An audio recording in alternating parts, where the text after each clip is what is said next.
My name is Syed Irfan. Very briefly, if I do this right, this is who I am. I spent my first 15 years in Pakistan, the next 34 years in UK, and last 10 years in Canada. So that makes me very old for some of you. I was an electronic engineer, like Mr. Sharif. I worked for Kodak. I don't know what some of you may not know Kodak. Only for 3 months. Yeah. It wasn't me who made it bankrupt. They missed the digital train. And became a chartered accountant. I've been in accountancy almost 35 years at various roles, really from assistant accountant CFOs. Came in Canada 2014, did an executive MBA. And since then, I have been, what I've done. I started my own fintech in 2017, sold it in 21. And before and after, I've been consulting with companies, really turning around and things like that.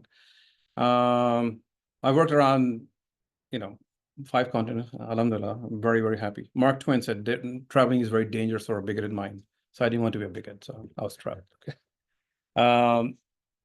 I deliberately seeked out, my aim was by the time I turned 50, well, it was a long time ago, I don't want to work for anybody.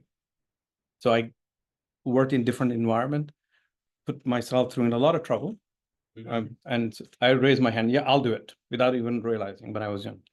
I got embarrassed, made a lot of failure. But the idea was to learn and put yourself under stress. When you're young, you can put yourself under stress. That's when you grow, right? Growth doesn't happen in comfort. Okay. So that's what I was doing. So alhamdulillah, that's exactly what happened at the age of 50. When I came here, I wasn't looking for a job. I was studying and blah, blah. What I do right now, I coach CEOs and CFOs and CEO. I've got one CEO. Last Monday, I onboarded her from Boston, US. I do fractional CFO job for companies. The last project was finished in October. It was a 12-month contract, basically turning around a company which is making a loss of 2.8 million, turn it into over 230,000 projected for December of this year. It took about 14 months to turn that around. Thank you. And I'm about to launch my fractional CFO practice. So normally I work with VCs and private equity houses. They will call me, hey, we bought this. Can you help us with that? Okay. Now, hang on. Let me do something else. So I'm about to launch my fractional CFO practice with a partner, hopefully before Christmas, inshallah, working on a website. And that'll be my 4th business. The first one was a disaster. I was working as a financial controller for a multi-billion-dollar company in Africa. There was a gap in Nigeria, power generation. So you bring in generators. So I started doing it. Complete and utter disaster. I didn't know a lot of things. I was so naive. The market is run by Lebanese people. Anyway, we digress. Mm-hmm. And then I also, since 2008, I've been doing digital marketing. I have many certifications. I don't write about them, basically. My brother has 5 businesses in UK. And I'm very actively involved even today on online marketing. So that's one of the things I give to my clients when I work as a fractional CFO. My passion, I read like crazy because somewhere a long time ago, I read readers are leaders. I don't know how true that is, but I believed it. I travel. I love traveling. I've been to 32 countries. I eat a lot of food. It may not appear that. I'm thankful. I don't gain weight. And I do a lot of pro bono coaching and some paid coaching. And what am I proud of? My phenomenal wife, 35 years. Sophia, she teaches at London University. And as I was saying to you, very strong-headed. You have to marry somebody who's strong-headed. They know what they want. And they can take you out of trouble as well. Men are very simple. I'm sure you'll agree. And I have 3 kids. One guy is a professional writer. He majored in English and Spanish from Toronto University. The other guy is in penultimate year of medical school in Aberdeen, Scotland. And my daughter, Haya, is in 3rd year of, I keep forgetting, I keep saying second. I asked her yesterday, are you in 2nd or 3rd? I'm in 3rd year. So she's in the 3rd year of politics and business studies. She wants to be a lawyer. So that's me. I'll move on. I thought, I wasn't sure who's going to be coming over. And then I was told last night by my good friend over there in yellow that, why don't we talk about just how to run a business? So this is very high level. A lot of you probably know this, really, is we want to have discussion out of this, right? And it's very, very high level because I don't know who's very well versed in finance. I'm sure. But you're running a business, you're running, you're trying to run a business. So the idea is really tell you what the major things to look at any business. I'll give you stats. Remember this, 23%, 38%, and 50%. First year failure, second year failure, and 5-year failure. First year, 23% of the business fails, 38% in the first 3 years, and 50% fail in the first 5 years. You know the top 2 reasons are? Say again? The top 2 reasons for failures. Cash flow, mismanagement, and market fit. The product doesn't fit. So yeah, mismanagement will come in that. So number 1 or 2 is cash flow. So 50% of the businesses fail because of cash flow reason, right? So I talk to a lot of people. I do a lot of networking, really. I do a lot of startup and established businesses like Nalas. I can tell you, I'm horrified that the owners, you may be the exception in the rule, don't understand what are the major KPIs where you can just look at 2 or 3 things that there's a problem, there's some problem. And I want to take us there. So that's the journey we're going to have, okay? These are the 7, 8 things we're going to talk about, basic bookkeeping. Are you sharing this? You want to share this with the group? Yeah, so instead of you taking a photograph, you can have it.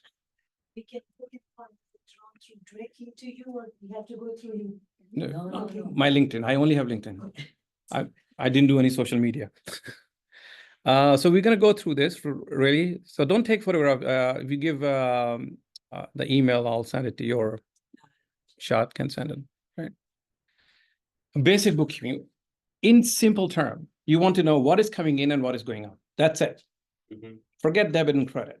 You have 1 page for money coming in, 1 page for money going out. All right. You know where people struggle? The latter part. They don't know where the hell money's going. I'll give you a very quick story. I met this gentleman. He's a very successful businessman, $4 million in 4 years.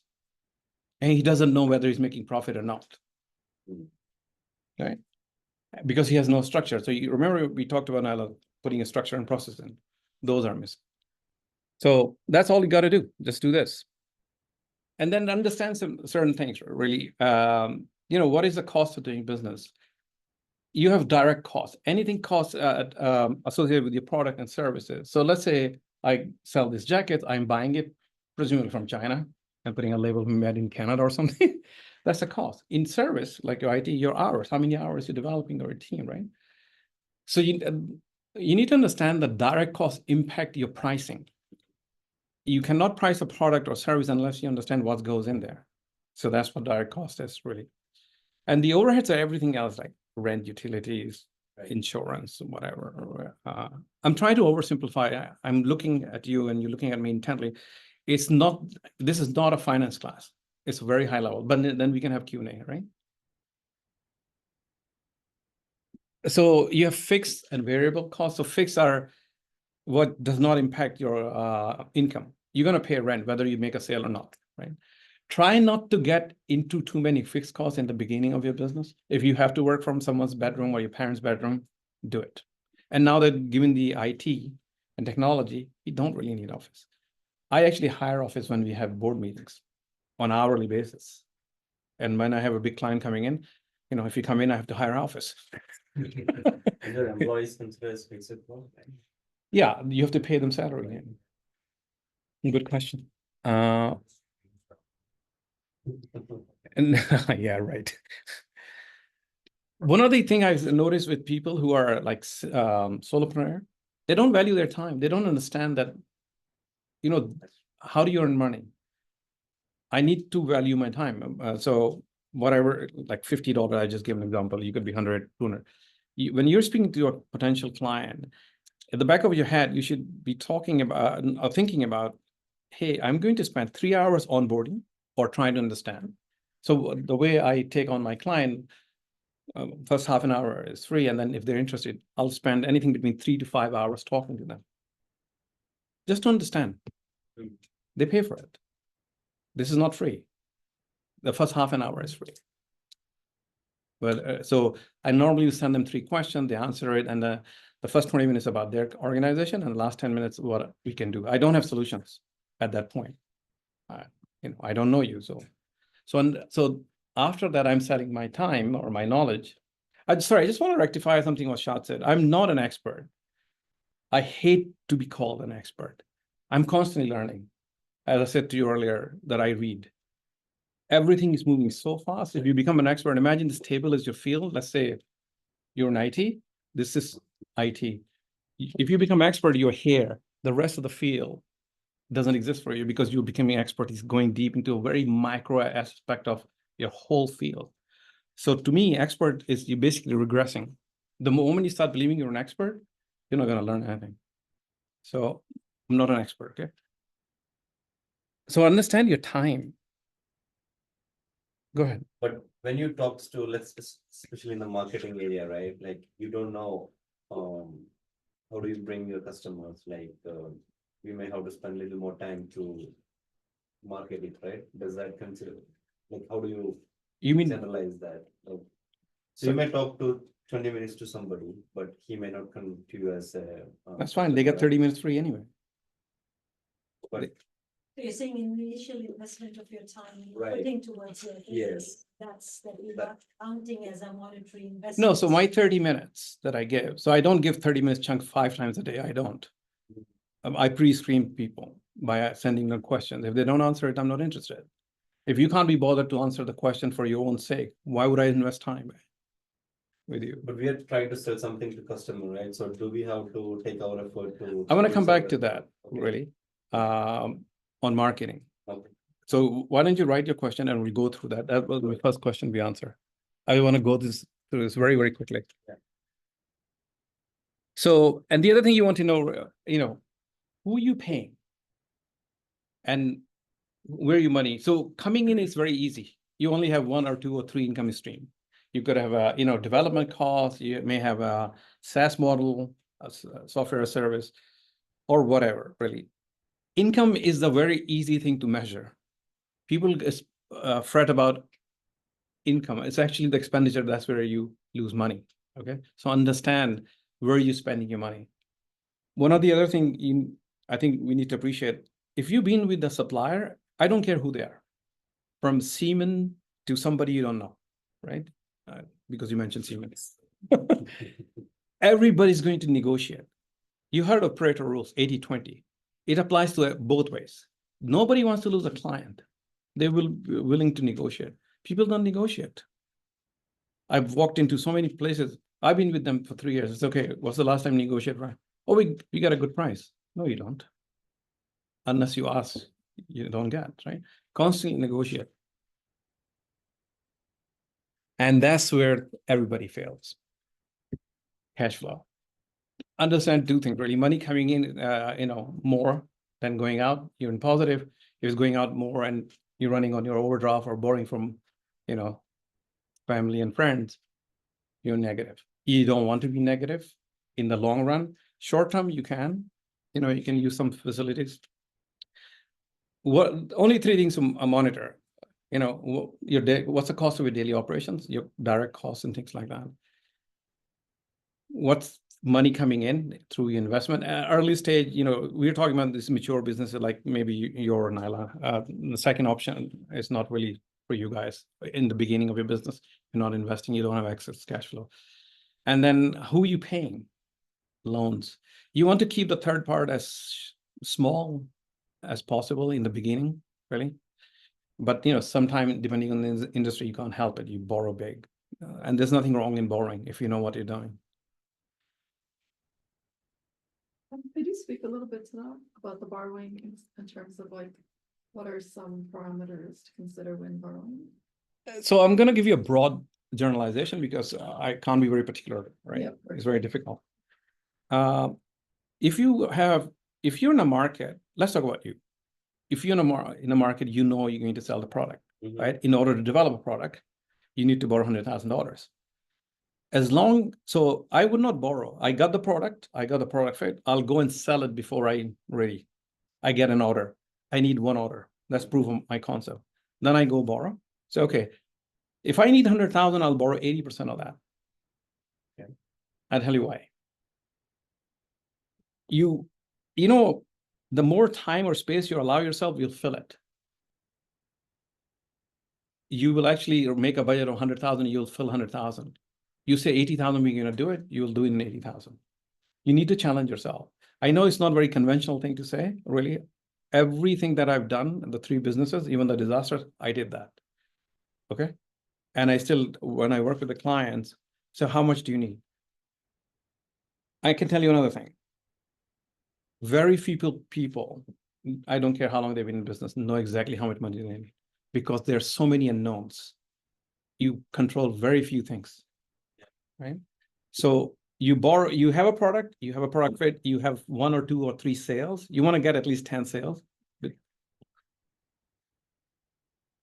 And then go borrow 80% of what, and then when you get to the 80% of your total borrowing and you still need it, then borrow. I normally will advise people get a facility of 100,000.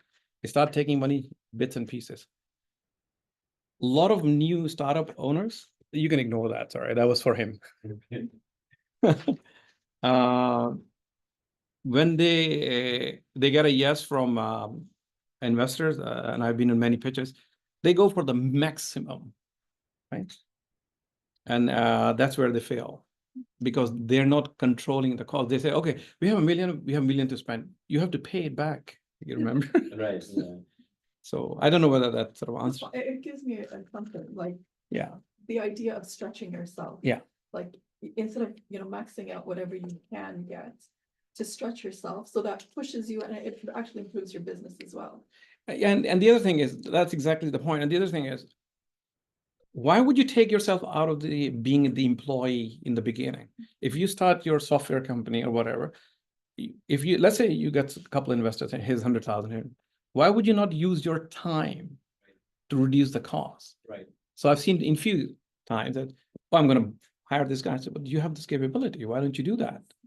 Oh, but I can move faster. No, you wouldn't.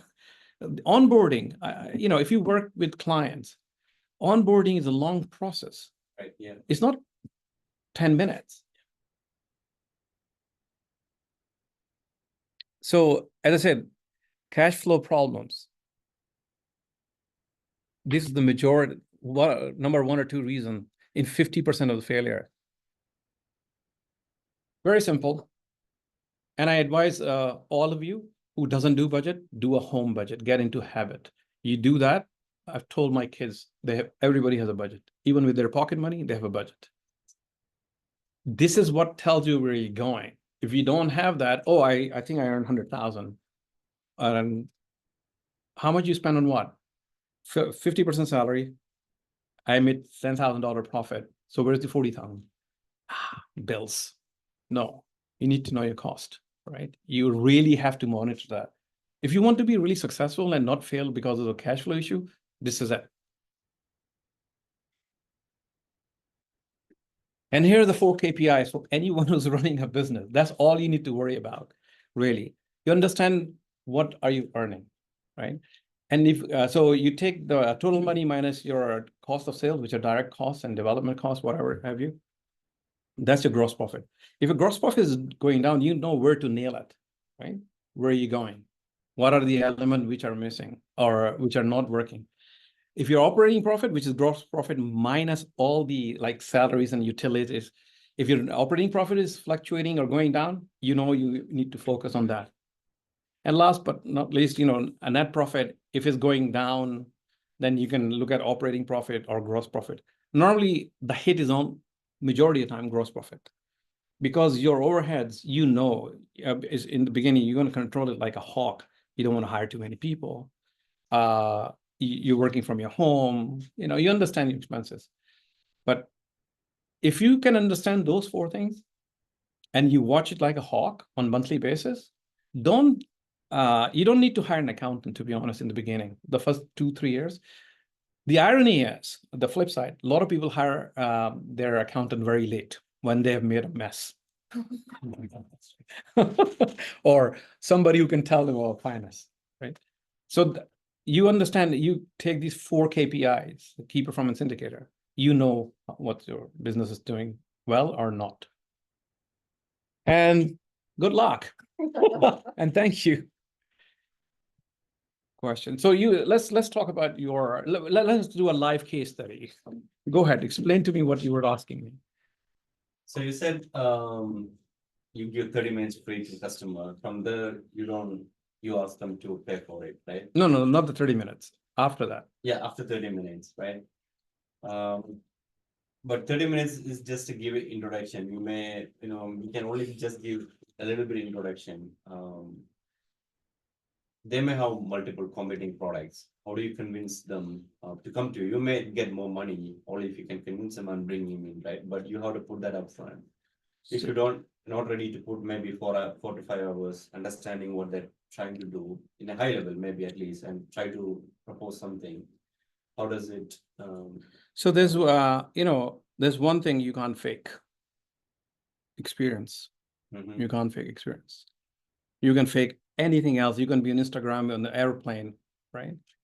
It takes a lot of time to understand what to ask and what type of people. So what I've done, I've put my pricing to a particular level. Okay. So that takes away a good 30% of people who will just come to me. They won't come because of my pricing. Okay. 30-40% of market I've discounted deliberately because my hourly rate is X. So somebody who wants to pay $50 is not coming to me. Right? Yeah. The question I ask are very particular, pertinent. I do consulting and coaching. Okay. To C-suite. So what are your pain points? I don't have time to ask you, how are you?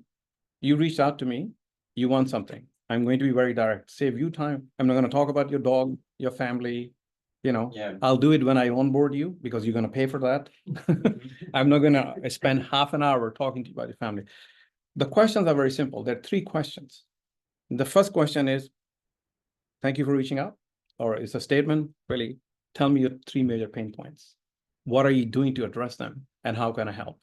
They write those answers, and then we spend that half an hour on those. Okay. It's not, I'll give you half an hour, talk to me, whatever. No, I'm not going to give you half an hour to talk to me, whatever, because you're going to spend 20 minutes telling me something we actually haven't fully grasped. And I'm not being disrespectful. A lot of people actually don't know where they want to go. You need to start with the end game in your head. I speak to a lot of business people. I want to be successful. I want to make money. Okay. I do this question. I call it the dream question. I said to my prospective client, I said, okay, this is between my 25th and 30th minutes. You had a dream, you were sleeping, you had a dream. All your problems are solved. Tell me, what does that look like for you? You have 4 minutes. Okay. I can tell you 90% of the times people struggle. Because what you're looking at, you look at the problem you're having right now. What you don't, or majority of people don't understand, when I solve the problem, where is it taking me? You're just looking at the cause. Where do you want to go? So start with where I want to go. So let me give you an example. I mentioned earlier on, I'm about to launch my fractional CFO practice. Right.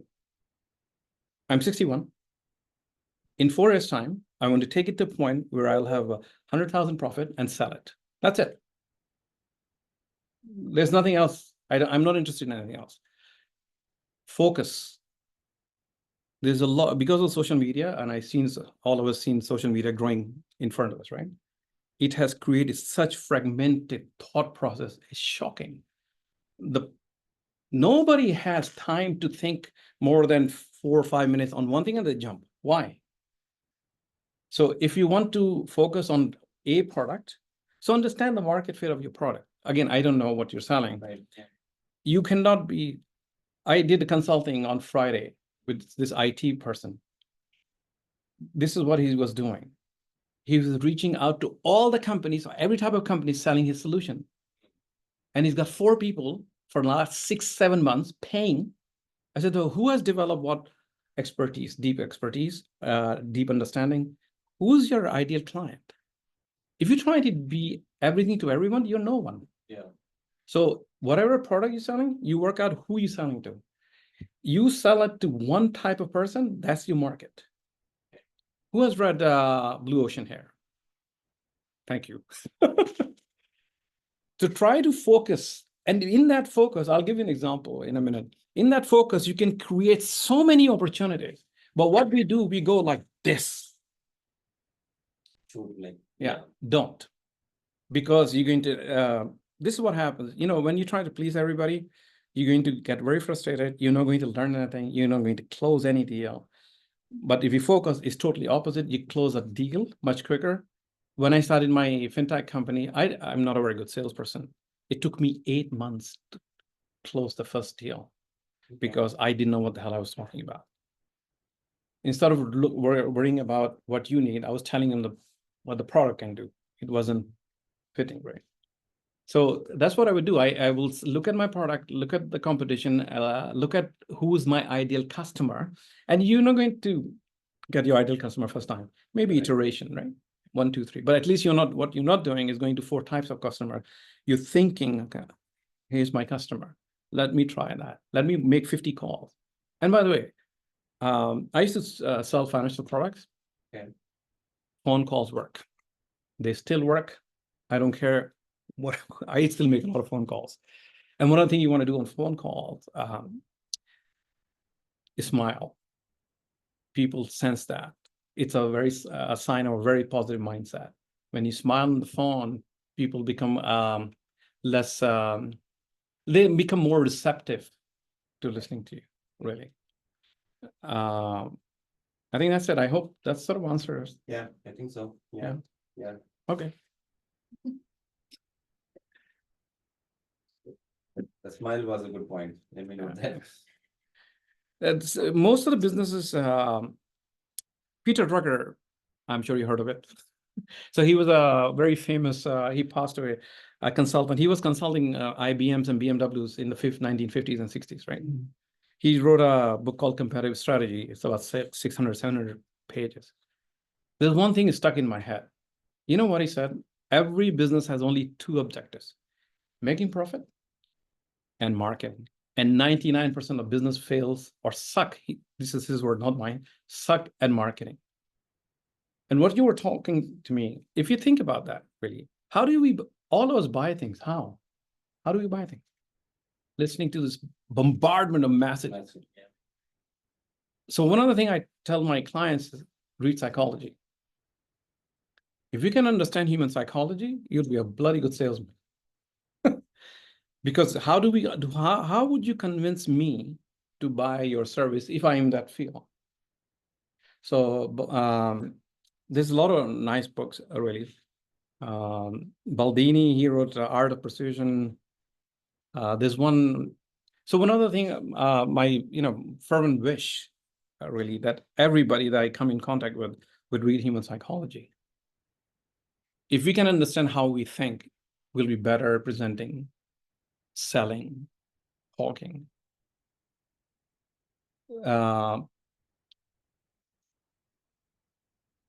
Sorry, go ahead. You were going to say Just because as you were asking, like if you have to have that 4 minutes of and think of coming up for me, is that how to recover the delayed receivables. That's and if that's particular thing that when you manage the companies and you have been contacted for getting the coaching and all that, so it's only focusing entirely on the finance aspect of the company, or is it having some other aspects that you try to see where they're lacking in terms of or mismanaged, or not mismanaged, but maybe not properly got the attention that it would have got where the scale is? So that's a very good question. What I give an example of finance is akin to human heart. Human heart is, without that, you're dead. But heart doesn't do anything on itself. Everything flows in and out.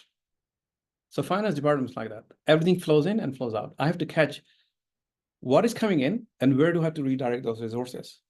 So to answer your question, the turnaround that I did between November last year and October this year, it was a 37-year-old company, 8 million revenue, 4 million retail, 4 million service, both parts making loss. The boss retired. He sold it to a VC. They hired a professional CEO. And within 2 years, we've gone from 2.8 million to 700,000 loss. Not a good picture. So when I looked at the numbers, you remember the 4 KPIs I mentioned is, right? So I said, okay, you look at the trend, gross profit going on. What are you doing? What's going on? Oh, my cost of sales are up. Why? You look, then I looked at the productivity. On the service side, they had 19 technicians. It's a service industry. So each technician should bill 40 hours. On average, they're billing 28. So you can look at it two ways, right? If I say, if you're billing 28, so basically 40, 12 over 40 is about 30%. So I can take away 30% of your 19 people. That's one way of doing that. That's exactly what I did. Or I pushed them to do 40 hours. I couldn't because then I looked at a sale. I talked to the head of sales and to, why are they not fully occupied? We don't have sales. So, okay, why don't we have sales? The market hasn't changed. You're in the same area for 37 odd years. The salespeople, you know the receivable? How many calls? I worked in financial product sales, okay? There's a rule. You have to make a certain amount of calls, 40 calls per person per day before 2 p.m. Now, let me explain what it means. 40 calls mean not speaking to 40 people, dialing 40 times different numbers.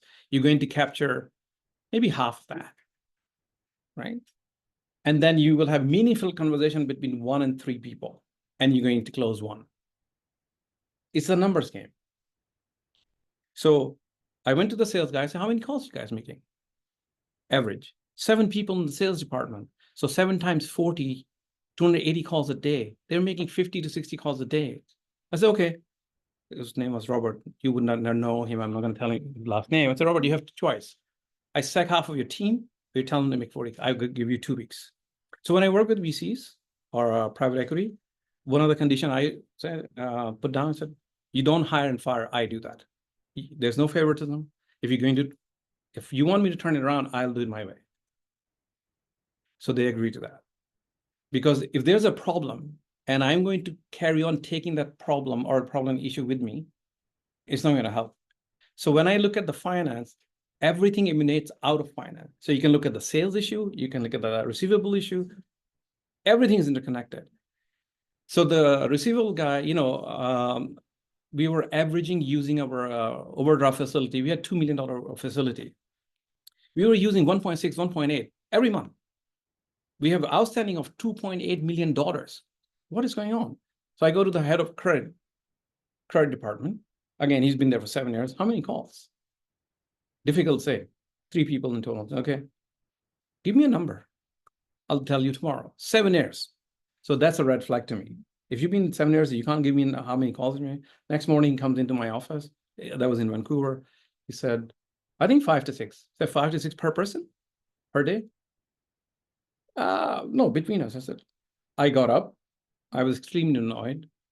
I said, you must be kidding me. This is what you're going to do. You're going to make 40 calls. I want the list of all the people who owes the money, and I want to know who you make the call to. It took 7 weeks. We start bringing in $1.4 million a month. So that $1.6, $1.8 million overdraft went down to $1 million. So I hope that answered your question. Everything is interlinked to finance. Finance is hard, but you really need to ask the right question, dig deep, really. There's a lot of terminology being used, data-driven. When I look at it, I just laugh at it. Accountants have been doing nothing but data analysis and, but the new terminology. Anyway, sorry, go ahead. Anyone? Yes, I would like to give my input. When you were asking about the selling question, actually, when you are bringing a product and trying to sell in the market, First of all, you have to be completely, you should have the complete knowledge of that product. And be able to all the answers to the question, because there are a lot of questions coming up from the client. And so you have to really convince them that this is something which is useful for them. For that, you or whatever employee you hire, you should be completely trained in it. I have seen that in companies, they hire people, they don't send them for training. And they want the results out of them. No. Well, in my own company, I always tell my newcomers, if you want to learn, don't wait for the company to send you there for training. Take the initiative, go and talk to your boss. I want to learn this, I want this training, I have to go there and learn it. That's the way you learn it. Second thing what I have noted is that the cash flow concept is not really understood by everybody. Okay. Because you know, even if your company is making a lot of profit, yeah, and if the cash flow is not good, it may be profit on paper, but you have to have a regular recovery of payment, and that regular recovery is only possible if you have very good relations with your client. So you should have very good relations with your client, that when you talk to him, he is really listening and doing an action for it. For that, you have to have a public relation. I mean, you have to have business relations. And in today's world, after the COVID, everything is going on team meeting. I always say bullshit. Team meeting is good only to keep the contact. But if you want to develop the relation, team meeting is no way working for you. I always tell my people also, you have to go visit the client, take them out for lunch or dinner, sit down with them. This is how you build up the relations. Once you have good relations, the business flows very nicely, because then when they start trusting you, then they start consulting you. Oh, we have this thing, this is a problem. Could you come in for a few minutes and let's see what's your opinion on this. So they have to develop that kind of relationship. And recovery is something that as he said, Rizwan Saab said, that you have to have a continuous follow-up on if you have executed something, you have to get the payment in time. But when you make a proposal, then there are a payment schedule. Right. And the project manager, I've seen that they are not really completely following they're doing very, very good job, but they're not following follow up and getting the money. And that should be followed, because that creates your cash flow. Right. And unless you have the cash flow, you don't have the cash, you can't use it. If you keep on getting loans from the banks, you are paying money over money. That's very good. Yeah, no, I mean, two things really. I also believe in taking people for lunches and dinner. I do that every week without fail. Mostly, the people that I'm working with. So I'm not going to take the finance director to dinner. I'll take it, the CEO or CFO, because that's my relationship. And Sharif Saab is absolutely right. That relationship actually puts emotional burden on you. And the other thing he said about training, one of the cheapest and best way to train your sales staff, tell them to sell it to you, because you're the product owner. You can sell them the training program, but in the early on, you don't have the money. So since you understand the product and you know where you want to sell, give them the product. Don't tell them anything. Sell it to me. They have to read, write, and then you can tweak the thing. Really, that what I've done a few times. Okay, that's good. It's cheap way. Yeah. I'll recommend a couple of books really. It's really, really important. There's one, if you are like Naila has done with regards to process and procedures and policies, automation, whatever. Read E-Myth by Michael Gubber. What's that? E as in letter E, Mm-hmm. Myth, M-Y-T-H-E, by Michael Gubber. Gubber is G-U-B-B-E-R. Okay. And there's one book which is so one of the things, this is very personal, so I'll share that with you really. There's something which drives me, why I do what I do, right? We have many ways of looking at it. So it's not all about money. It's not all about, having this and that. There's certain principles. How do I'm not going to share that what they are, but why do you do what you do? One of the best book, since we are all Muslims here, Imam Ghazali, Makashafat al-Qulub, Revelation of Hearts. This is one of the best books I've ever read. What Imam Ghazali has done, he's taken every aspect of your life, a father, a brother, a mother, an employee, a son, a wife. He's written 2 or 3 pages. He's taken a surah from the Quran and he's written about how you should behave in that capacity. And so the core of that really is the ethics. You know, if we can be ethical and morally upright in all our dealing, it's the best way to deal with the world we live in, because you don't know what people will do to you, right? But as long as you're on a straight and narrow, and I don't want it to be a religious speech, but that's the core of your business dealing, because then you get rewarded in so many different ways. A lot of time, what tends to happen, you meet people, yeah, let's do this, and this is what you should be doing. Well, what's driving you? Yes, money is really important. There's no denying that, right? You're running a business, and there's a lot of stress, a lot of tension. You must meet this target, but fundamentally, deep down, why are you doing what you're doing? Again, everybody's a different answer, really. But if we can understand that, I'm about to say something which is not very woke. A lot of people are under stress, right? Yeah. And I don't know why. I'm coming from an era, Sharif will know, we used to dial phone. We used to ride on bike. We had nothing, really, very few things. I don't recall being stressed. And here I am, you guys, all of us have so much of everything, yet we're stressed. So why did we invest in all these things? What are we running after? I know we're going to philosophy here, but you really need to understand the, you know, the deep core of why you're doing what you're doing. And if you can figure that out, it's a journey, okay? The stress element, you know, the worrying, all that actually predominantly disappear, predominantly. Because the other thing you need to understand, Allah says in the Quran, your job is to do, my job is to give. So if you can be sincerely and honestly in doing what you're supposed to be doing, results will come. We worry about the things we cannot control. Unfortunately, sorry. Yeah, you know, when I started, just want to share something with you. When I started my first job, one of my colleagues recommended a book. I mean, I was in sales basically. He recommended me a book. I don't know how many, you must be knowing it. Dale Carnegie. How to win friends and How to influence. win friends and influence people. Yeah. I read this book up till now 6 times. 6 times in my whole career. And What's the book name? how to win friends and influence people. Yeah, it's a very short book. Dale Carnegie. And he has written also a book of the subconscious mind. So when I read that book, and then after that, when I read my Quran and all hadith and one with mind, meaning about 5 times. So I've noticed that whatever he has mentioned is already told by our Prophet 1400 years back. Everything is what he's mentioning is there.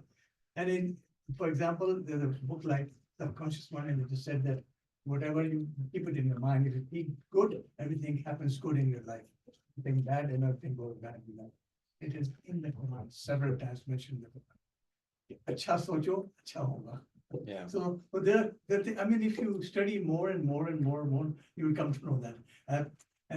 What I have learned in life is that understanding the human beings is the most important education in the world. I've been to 41 countries in the world, and I love meeting people and exchanging with them. You always, whenever you're sitting with somebody, you're learning something. Like I'm learning today. We're all learning. Thank you. So well, the other thing, you know, as Peter Drucker said, marketing. I'm going to switch gear here, really. If I go back to 2008, when the invention of you know, social media and all that, or 2005 onwards, marketing has become very cheap, very, very cheap, right? You can automate the hell out of marketing, really. There's a huge misunderstanding about what is the difference between branding and marketing.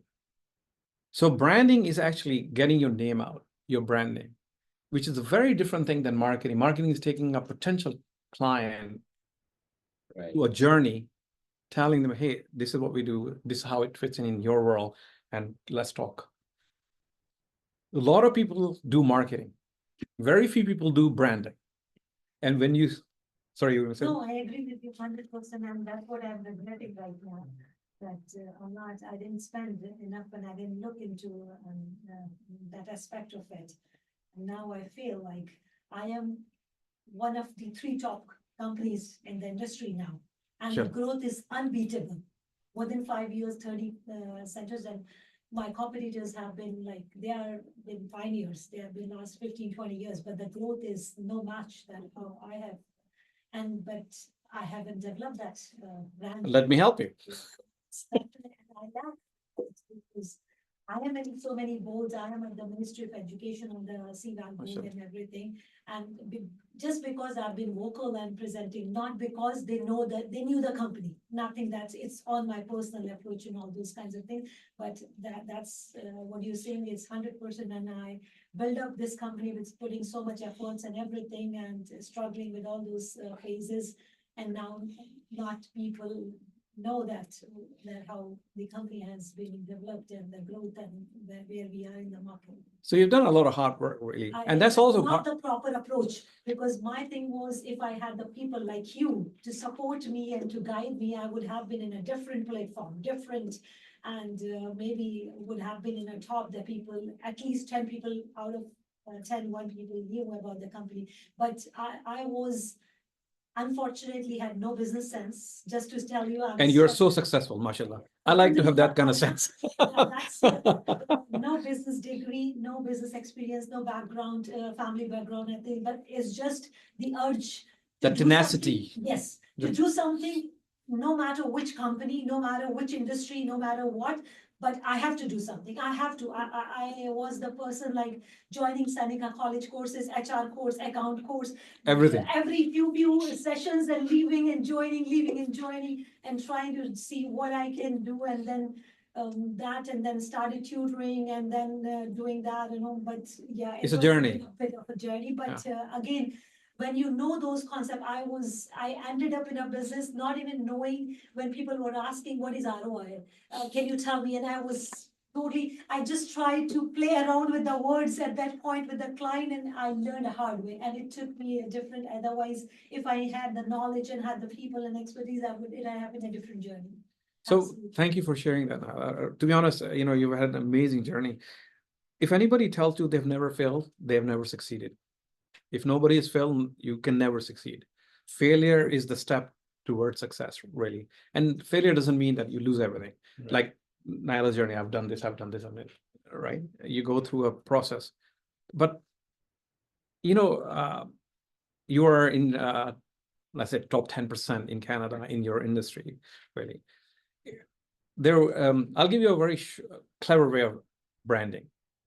Very cheap way. You need some people, at least one person to help you with this. Wherever you go, write about it on your website, on LinkedIn, if you're on LinkedIn, and you do that consistently. So there's one other thing.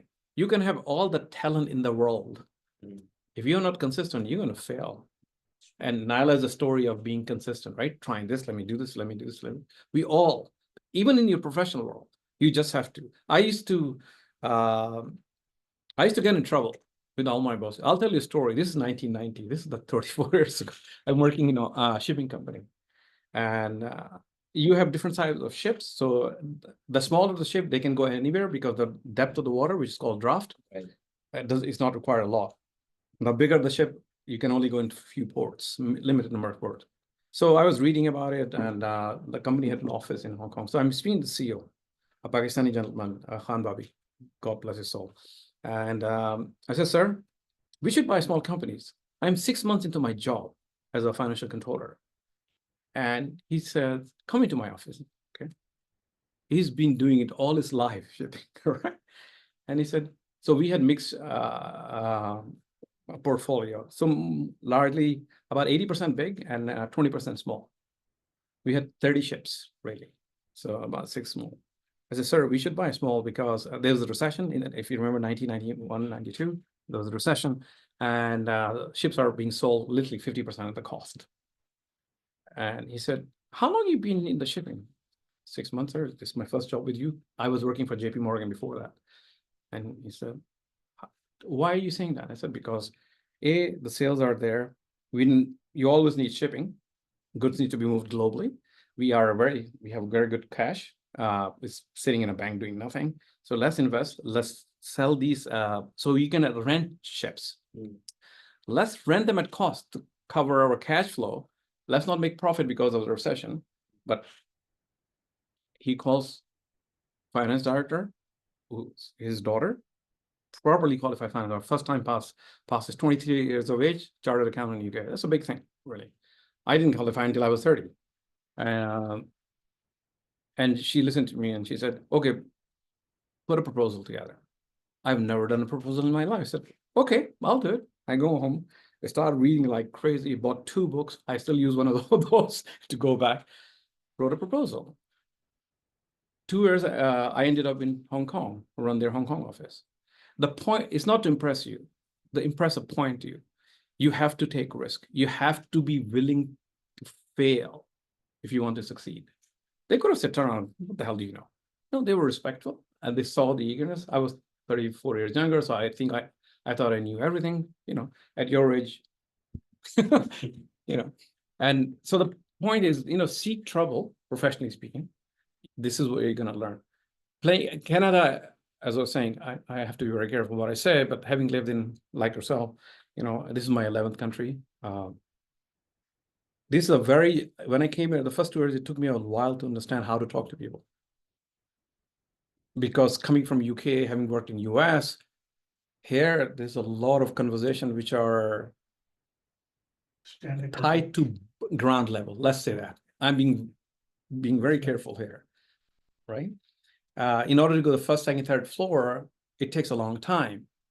Whereas coming from UK and US, the ground level is covered in the first or 2 meetings and just off you go. But here, it's not the case. So I've been accused of working too fast here in Canada twice now. Anyway. Questions, comments? So Dikhi, you're sitting there intently observing all of us. Yeah. Gathering the question and. Go ahead. But actually, yeah, majority of the questions you're already answering, the questions which are arising in my mind back, you're already answering. I'm reading your mind. And you mentioned something about negotiations. What I've learned here in Canada, it's very rare that a client will come back and start negotiating the price with you. Maybe some private investor or something. But the rules and the ethics which are here in Canada, once you submit a bid, that's it. So they only come back to you, okay, if you want to delete this or you want to add this and this, and would it make a price difference or not, where it could be reduced or, but normally it's the rules are followed very strictly. And once you submit it, and that is it, no negotiation. I'm telling you my experience in my company. Very few clients, which are private clients like private industries, they can come and negotiate with you, otherwise no. So I understand what you're saying. I'll respectfully disagree with my experience.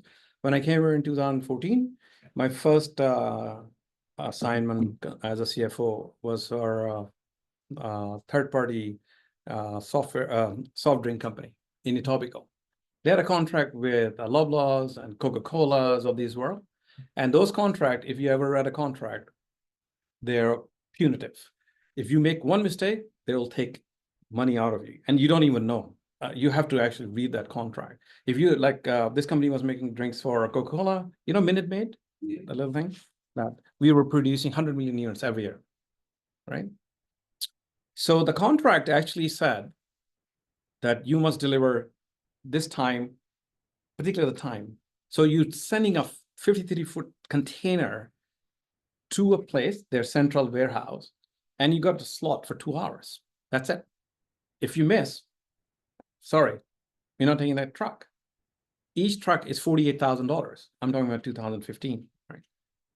So our truck is going from Etobicoke to somewhere, I don't even know Orangeville, where is Orangeville, it's somewhere way past that.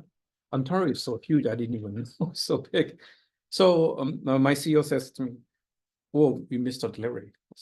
That's how I found out. What happened? The time slot. Okay. So I said, okay. I'm oversimplifying the conversation. Really, let's talk. So we called the Coca-Cola guy. I said, look, so we asked the driver how many trucks. There were like hundreds of trucks there. I'm exaggerating, maybe 80, 90, really.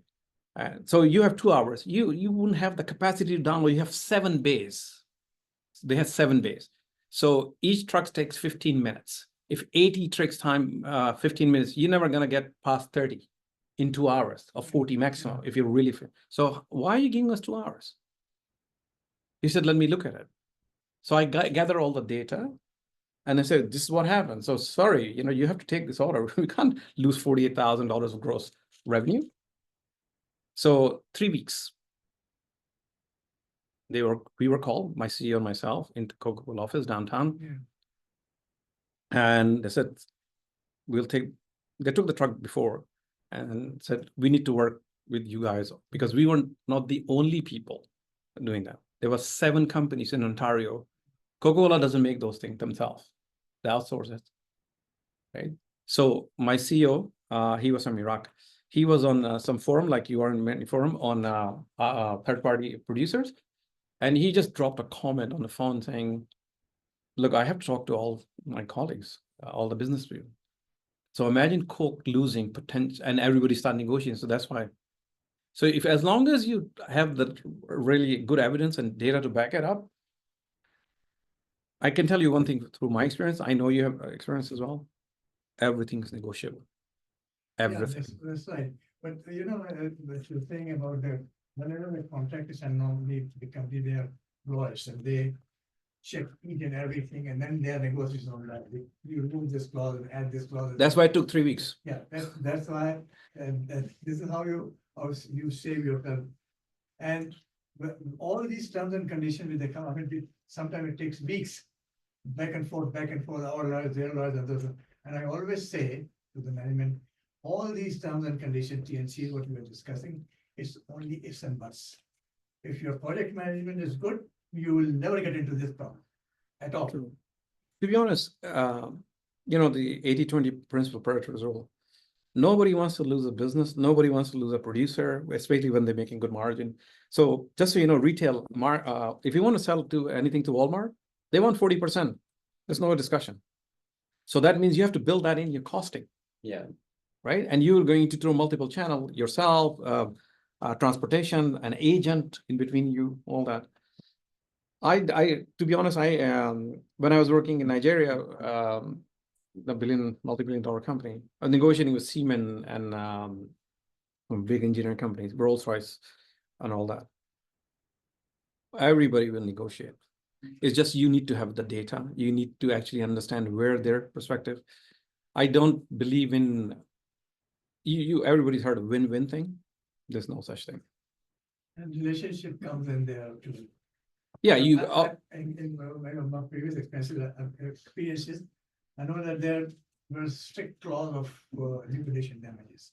If you are late by this and this is so much of the. But if you really have good relations with the right people there, yeah.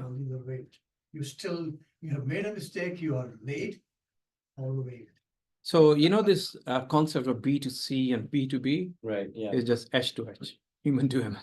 Yeah. Because ultimately you're selling to a human being, right? That's true. And that's why you're right, the relationship. But you're saying no, there is no win-win? No, there's no win-win. Somebody's. So let me give you an example. I come to you, right? And you're selling a house. What are you going to do? You're going to maximize your profit. So where's my win? I'll negotiate with the buyer through you. And you want to make sure you want to sell that property because that's where you make money. We'll get to a point, let's say I get 4%, 5%, right? Nowadays, maybe 10%, I don't know, really. But I'm never going to get a maximum because you need to make sure that seller is also happy.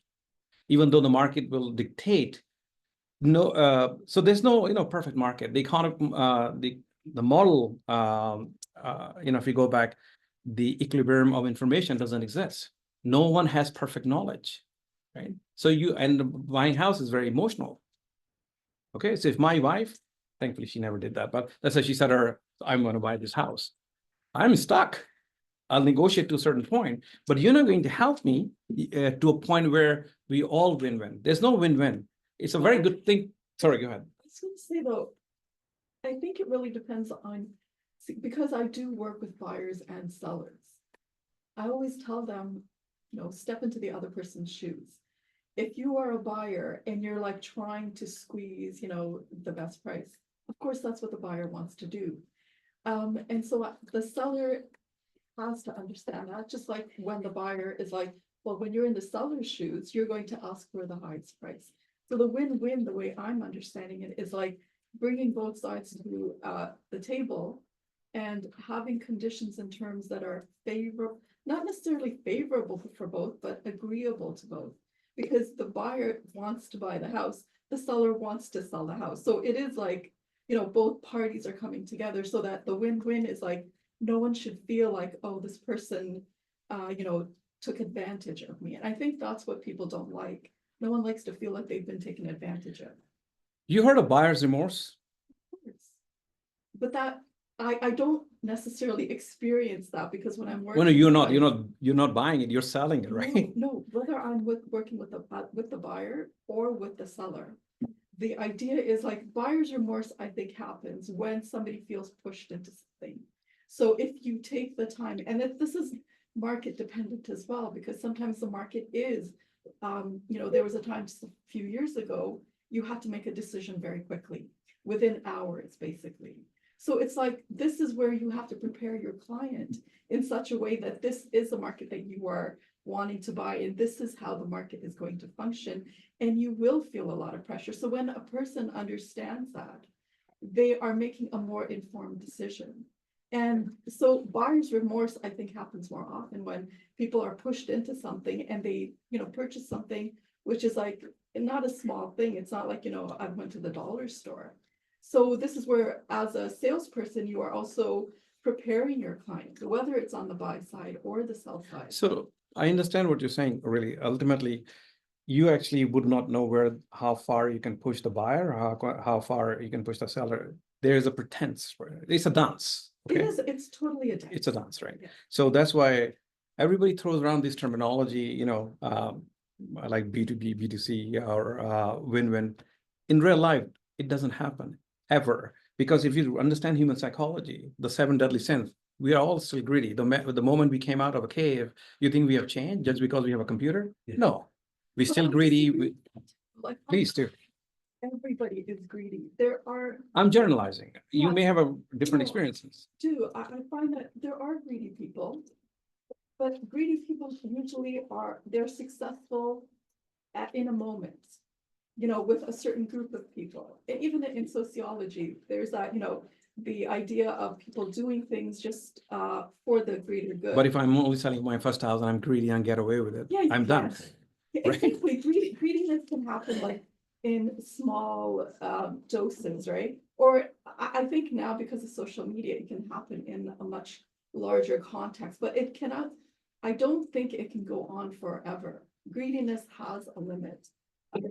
Somehow or the other, the individual might still have the greed, but the community around them will notice this and then start shunning, or there's like, there are mechanisms in place where greed cannot, just continue Unabated. Yeah.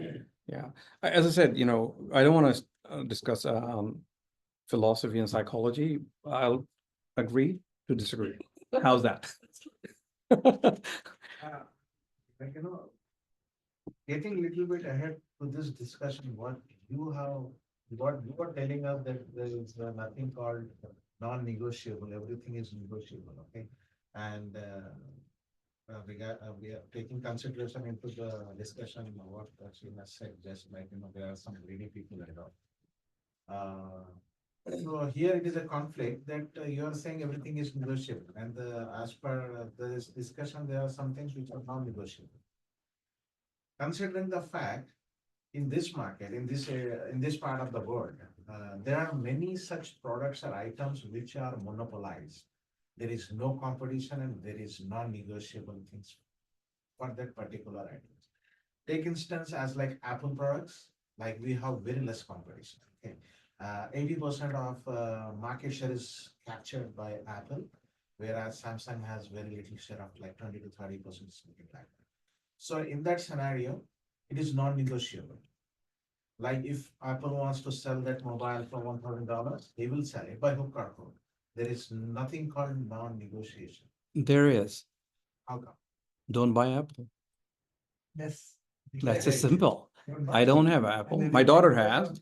You are, so I'll do an exercise. But there are certain scenarios or circumstances. There are where no you- scenarios I can tell you, Siddiqui No, Sahab. we are left with no options other than to go with that. Unless you have a monopoly funded by the government, like a lot of Canadian oligopolies, that's a different issue. But you agree that there are monopolized things, right? You have to have one company in the whole country doing one product of that in an industry. Yes, that's a different scenario. But if you look at the Western world, generally speaking, there are oligopolies or a lot of competition. If I go to UK, there is an industry. We are the most competitive nation in whole of Europe. We have opened our borders, our industry for everything. The phone, which cost me $50 here to get 2 megabytes or 2 whatever data, I pay £15 for unlimited everything. So it depends in the context. I have not come across, or maybe you have, in the Western world. There's one company in one segment. There's no such thing. Pick any industry. Pick any. You will have 2 or 3, 4 people. What you're restricting, really. So let's just take this discussion slightly out of the choices at this level. I have to make a decision how to spend my money. I hold the purse string. I make the decision. Nobody is going to force me. But the way you position the question is, you said, I'm so cornered, I have no choice. Of course you have choice. You can buy Google, you can buy whatever, I don't know the brands, but I've been with Samsung forever. And it's not out of love, it's cheaper, that's all. But everything is negotiable, it's the mindset, okay? I want to do an exercise very quickly. Have you got 8 or 9 pages? I'll tell you how we restrict our understanding of the world around us. Can I have a page? Yes. I want you to, you got pen and pencil? Do this. I want you to draw 9 circles like this, next to each other, right? I'm gonna, 9 seconds. like this. Literally same line, like this. Please. Must be same line, 3, 1, it's very simple. Okay. Let me know if you, once you've done that. Yeah, sure, it just, yeah. You're short-sighted? Yeah.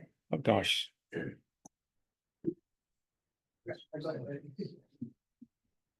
Thank you.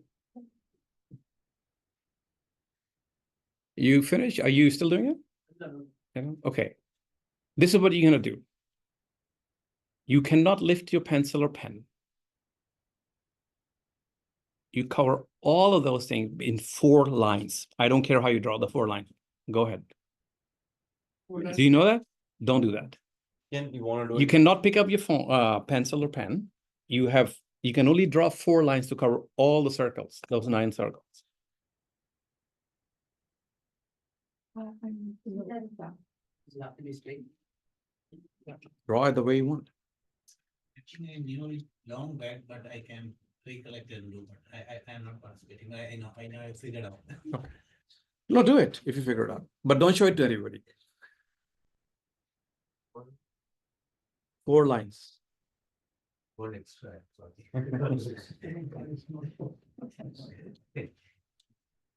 No, I got it.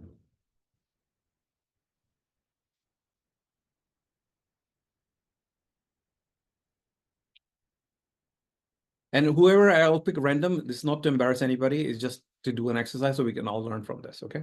I want. Hmm? I want to do it. What was your name again, my friend? Risen. Risen. Yeah.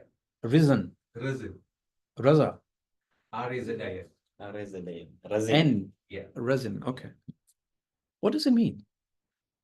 It has three meanings. Just give me one. Yeah. A person, an opinionated person. Oh, there's nothing wrong with that, The other two are- because as long as, it's just an opinion.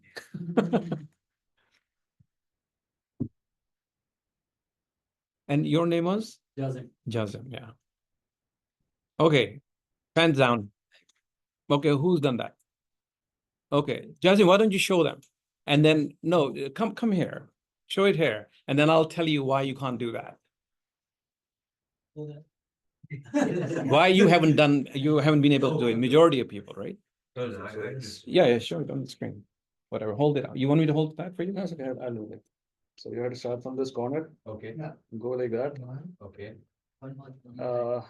then go upward, No, sorry, yeah. then hit like this, went upward.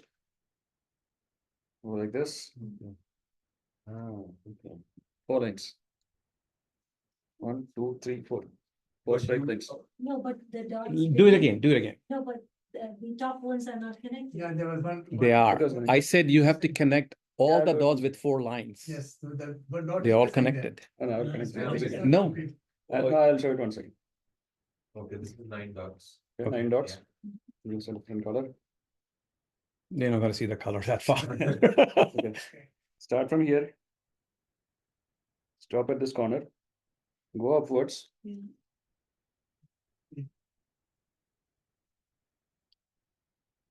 Oh, so you took one above the first Yeah. line. Ah, okay. So it goes out. So these were the points.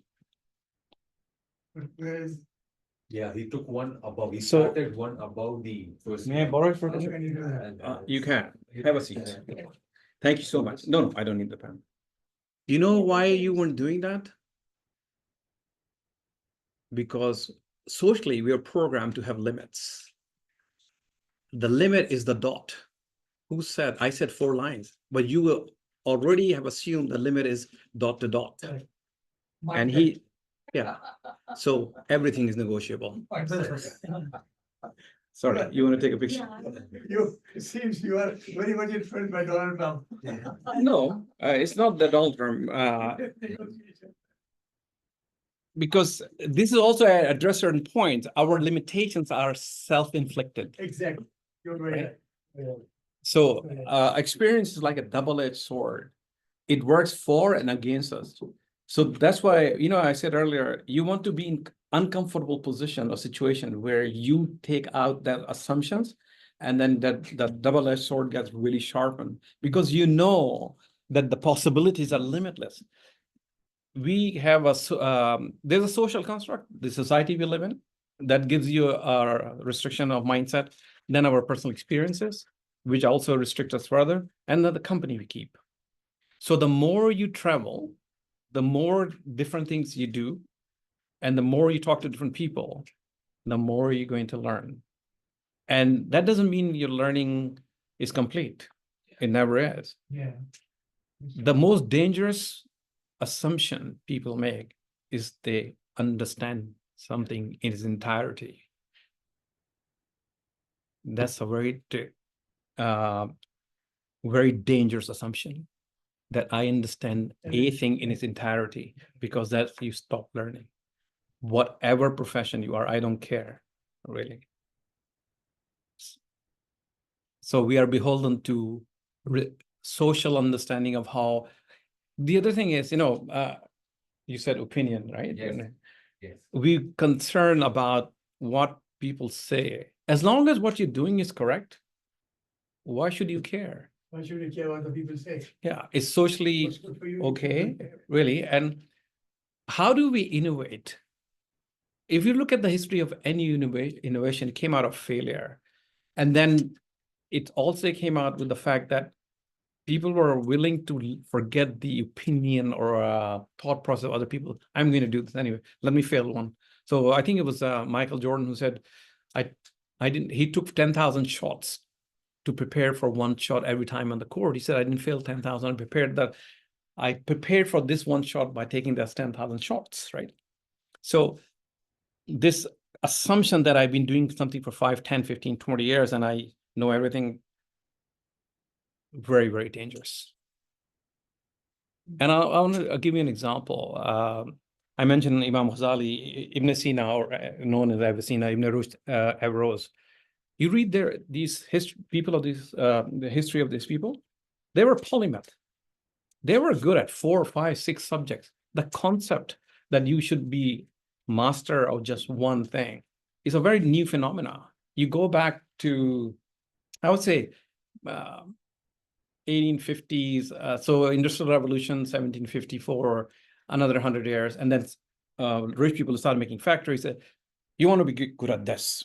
It's a very new phenomena. So you are restricting your mental capacity by saying, I'm just going to do this. That is very different than focus, okay? Don't conflate before sitting. Yeah, but it conflicts with focus. No, it doesn't. The broader you're learning, the easier to get to goal, because you, I'll give you another stats. In Canada, the majority of people, that's about 80-85% of people read 7 to 8 books every 12 months. Okay? You want to be in top 5%? Read 13 books every year, because the top 10% read 12 books. The top 1% read 13. And you know how easy it is? Average person reads at 250 to 300 words a minute. Average person. An average book is 250 to 300 pages long. So if you take 10 minutes, you're reading 10 pages, right? If the average book is 300 pages, let's say, in 30 days, you've done the book. So in top 10% by reading 12 books, 10 minutes a day. But not a lot of people do this, right? So everything, in any business problem, just to, mashallah, you've been doing it for such a long time. And every time I speak to people, okay, this problem, like, how are we going to solve this? I actually ask you the question, really. And then you go through a particular way of doing it. So then I normally end up saying, okay, I'm telling you how I have this conversation. How do you eat an elephant? Bit by bit, because you try to eat it, you're going to die, right? Yeah. So how do I therefore take a biggest problem that you're facing in any of your business life or personal life and break it down in bits and pieces? And that's why what we do, when we look at the problem, we look at the elephant and say, oh my God, and now stress levels shoot up. Well, what if I say, let me start with a tail? Yes, I have an elephant, but let me start with a tail. Then I take an ankle or whatever, right? There is no problem in the world which we cannot solve. You know why? All the problems are created by us.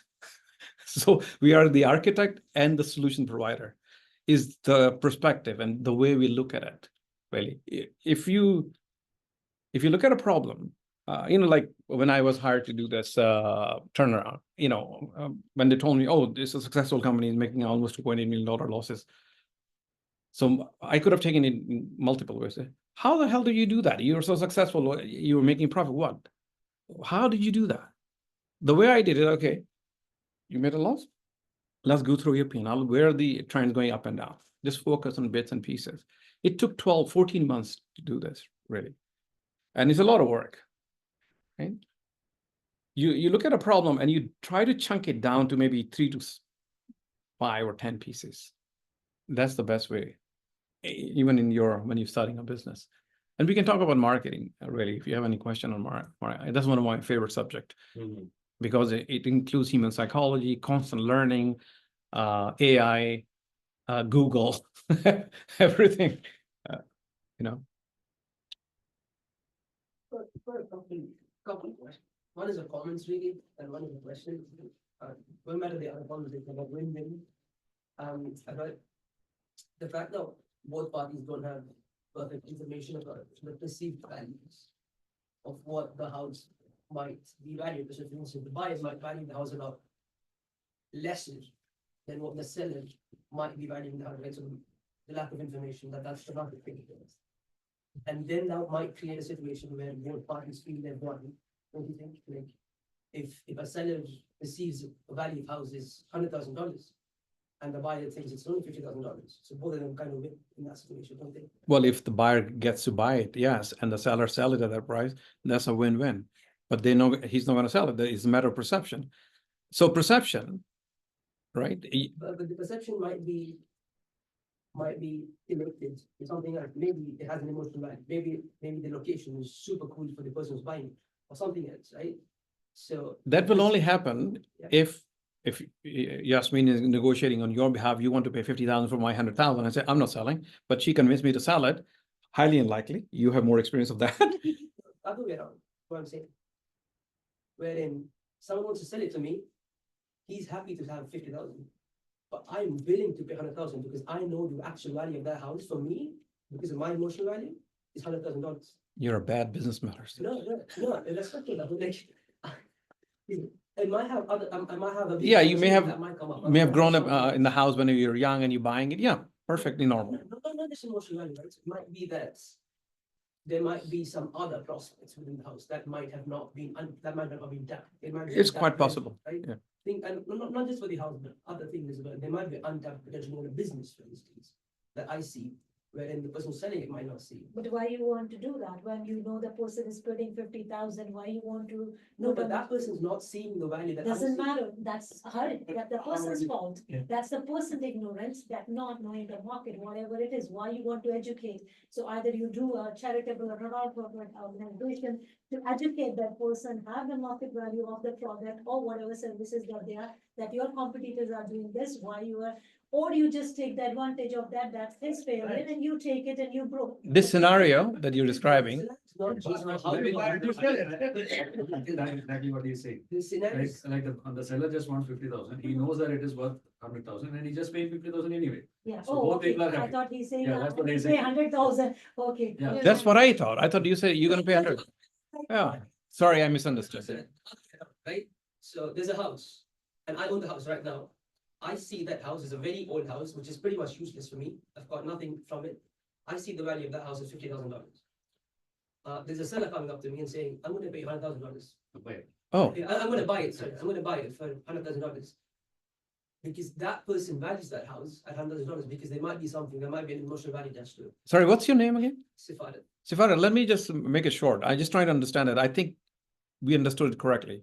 So I have a $50,000 house. You want to pay 100,000 and I take 100,000. Is that right? Like, you value it at 50,000. No, I don't, it doesn't matter my value. Yeah. You're paying double. That's what you're saying. It's not about the value, like, it's more about the idea about you being happy and being happy at the same time. I'm gonna be doubly happy because I'm getting double the money. Yeah, That's what- but then that's what I think, okay. I How does understand. it? Yeah, I can understand that, but in this scenario, I haven't seen in my life, I don't know whether you've seen this in your life. Yeah, I think this, I have seen a lot of video with the antiques, With the there are. antiques, yeah. antiques are different. Yeah, yeah, right? so. Yeah. It's a they valuation. Come and say, my grandfather was collecting antiques and how much you want to, take it. But and- usually it's the other side of. the Yeah. business. They are trying to sell it higher than. It's the- like, Yeah. I mean, you have a shop, you have things in Black Friday price like $100 and you get 50%. And Yeah, you you feel like got the deal, right? a lot of cases, we all are like programmed and marketed to think it that way. You know, if the product was $100, we are getting for $50, so we are making profit, right? It's not actually true. But your scenario, I haven't witnessed that in my life, but I'm sure it happens somewhere in the world. Just a scenario that I made up in my mind right now, but I heard of it conversation.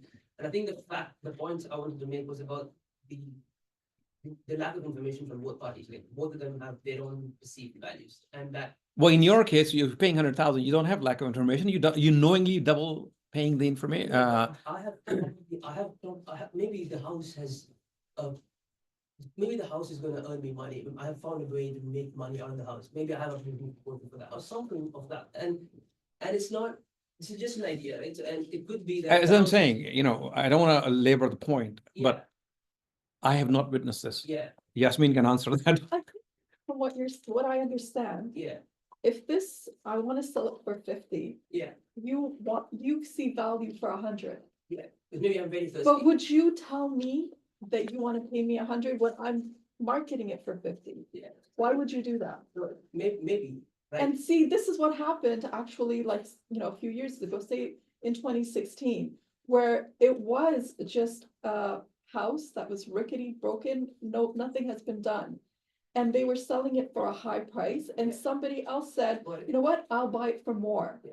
Because I can put. That's a bidding. Exactly, and that's what happened. Yeah. But in a Multiple- regular market, it doesn't happen. So it is when somebody perceives there's more value that I can, if I put in a little bit and I can get more value, I'm willing to pay your price.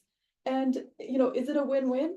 I think so, you know, seller is happy, the buyer is happy, it's a win-win. Yeah, in case of the bidding, we understand, like if we are buying a business and there are a lot of people putting the offer on that, and we just see that despite of the failure, seems to be profitable, and there is a mismanagement or whatever reason, I put a higher bid, and I have done it, and I just bought it and I'm running that business. Yeah.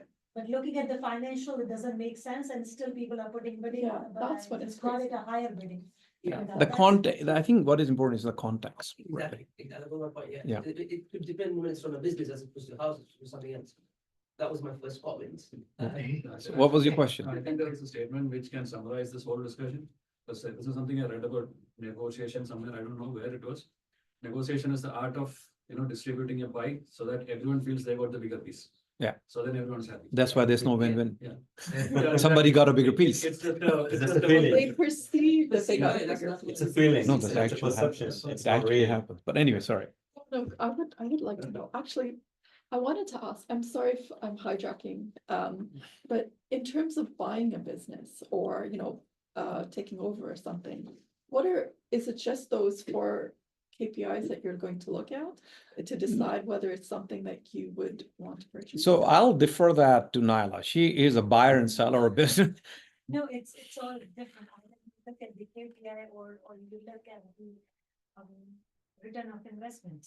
So it's depends, like in my particular industry, it's different, like, you know, taking it as a capacity kind of a thing, or Mhm. looking at the business plan.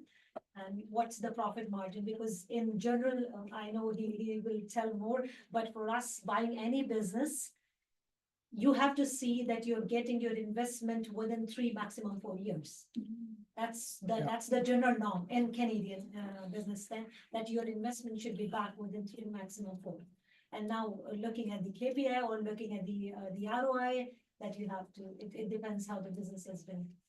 I hope I'm. Yeah, no, you're right. And also, you know, whatever you're buying, does the market, is it declining or is still stable or increasing? And how can you make it better? It is in there, to his point, what was the name again? Sifarat. The perceived value from your side. Let's say Nyla bought a business. Okay, we can, upgrade the place, the offices. We can market more. We can increase the prices. All of these things have to you look at it really. Buying a business is very exciting, really. It's a lot of hard work. And one of the thing happened when you're buying your business, you have to be emotionally detached to it, because you become emotionally attached to it, you're going to make so many mistakes, right? Because you miss the many red flags you're looking at. Oh, no, I can cover that. I'll cover that. You can't, because established business has problems which are market-based. You're not going to solve that. If the market doesn't exist, you're going to solve that. Yes, finance, you cannot solve it. People, system, process, all those. But if the market is not there, you're not going to create a new market. Unless, of course, the blue ocean. Let me give you an example, and that's where we'll finish. This gentleman I met in September, $4 million online service. Every time I take a client, I sign an NDA, so I can't talk about that in exact terms. So it's mostly journal, right? So he has one service, one product, sorry. It's online, 4 years, 4 million, $3.8 million. In the last January to September, when I met him, is declining. It has declined about 9%. He doesn't know, and he's keep pumping more and more money on the marketing side, all online marketing. It's one price, very high ticket item, really, is in, let's say is in traveling, very broad traveling area. So I onboarded him September. Middle of October, we decided we're going to break his product into 2. There was a very good reason for that. The price point, he's attracting certain type of clients. And that product could be divided into 2, maybe 3, but I played with only one version of it. Instead of doing the full turnkey, I'm going to give you half the product. And if you want the other half, here's the additional. And the way we did the costing, because there's certain things you have to do, whether you sell the full or half, we covered that cost, we added his margin. So, okay. So that came out to be 65% of the total cost of the full turnkey. So the half, the product, slightly more than half, 65%. We went online with that on 9th of October. It's been 5 weeks. It's 3% of its 3.8 million sales projected in the next 6 months. Is going to be 9% by next 12 months. All I did, asked him a question. Why can't we sell it in different ways? And so the reference to Blue Ocean, which is a very good book, by the way, on a strategy, you have untapped market. The people who would not buy from you for a reason, give them a reason. If I have, let's say, if I have a product, I'm selling $1,000, and if I just tweak the product, and I know there are people who are willing to pay $700, lesser version of product, there's a market, and you will never know unless you try. Right? There's no guarantee, so you have to. So thankfully, it worked in the first iteration, right? That's it. Really, I think we are on time. Yeah. I had 2 questions. Yeah, please go ahead. Now we're going to charge. No, it's pro bono. Okay, I'm done. Sorry. No. 2 very personal questions. That's why I wanted to wait at the end. Now, one is, Edit it out, yeah. Marry when you're really sure. No, I'm not. One is, you said, your expertise in accounts for a really long time. My knowledge, deep knowledge. Deep knowledge, right? So my question is, where do you see, the accounting department or accountancy as a whole going forward because of the development of AI? AI, exactly. That's one. And second thing is, what did you exactly do in JP Morgan? Oh, wow. I wish I knew. Well, I'll tell you. I'll answer that first. Yeah. I was a junior analyst on the Pacific Rim. So I was doing Japan and Southeast Asia. Got there at 6 a.m. in the morning, and worked till 8 or 9. I was 20 something, and I thought I was king of the world. They paid you well, and the food was great. So that developed a habit of actually looking at things in very detail, right? With regards to a finance accountancy, let me take you back to 1997, the start of Google. The conversation you guys are listening, I've heard that before. Clearly, it's different than Google. What it did, it created a lot of challenges for the status quo. So accounting, bookkeeping and stuff, no one's going to be doing it in maybe 12 months or 34 months, I don't know. But that's going to disappear. The basic bookkeeping is going to disappear. What I don't know, let me sort of take a step back. You know how this is being invented, human beings, right? There's one thing in the human body, I think the medical profession only got to about 5 to 7%. Some of them claim 10%. You know what that is? Brain. We are so advanced. We have sent people to Mars and Moon. We don't know how human brain works, right? So who are the people who are creating AI? Human beings. What is going to learn? Is going to learn through us. And yes, so when people talk about is going to generate itself, the intelligence, I actually question that. It may not be the good thing to say, but the question is, if I'm the one who's programming AI, how to learn and how to interpret data and how to extrapolate, is going to have the same limitation. So there's a confliction. People conflate things. The speed is not the point. The ability, deeply developed intelligence is the point. I don't know, at least not in my lifetime, is going to get to the point where we have Terminator. Okay, it's a program Terminator, but not the intelligence Terminator, right?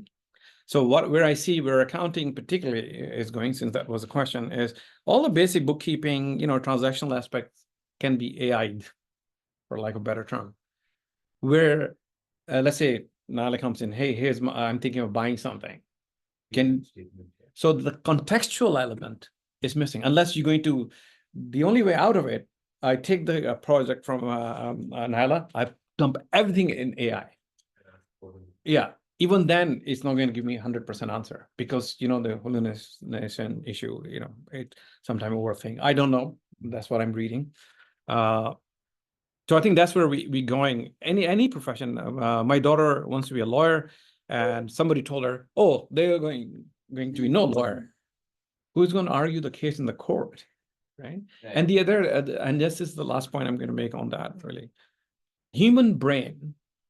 So I'll give you a number. When I was reading it, it completely blew my mind. Right? Neurons, the connections in our brain. They grow between the age of 0 to 21 to 25, different opinions on that, really, into 100 billions. I don't know what that number looks like. And they start declining after that. So majority of people don't have amnesia, right? Or sorry, what do you call it? When you forget things, dementia. So very few people, let's say 1% of the population. So out of 8 billion, 80 million people around the world. So that means the decline of the brain from the 20 onwards to the age of 50, 60, 80 is so minimal that we're still functioning. We remember. Very few people get dementia, right? And we don't know how it works. Like there are many CEOs, 80 plus in the United States, CEOs working in the company. Yeah. The best way to stay fit, really, physical, we all know you need to go to gym. How do you stay fit in your head? Reading. Absolutely. There's nothing. Yeah. Here's the very, very last point because I have to go for lunch. I thought we are sponsored. No, I'm meeting some, your name saying that. Have you ever pondered why was Jibril al-Islam, when he came to Prophet al-Islam, he was told to recite Iqra? Why wasn't he said pray or respect parents or recite, or look after orphan or give charity? Why? And this is my opinion, by the way.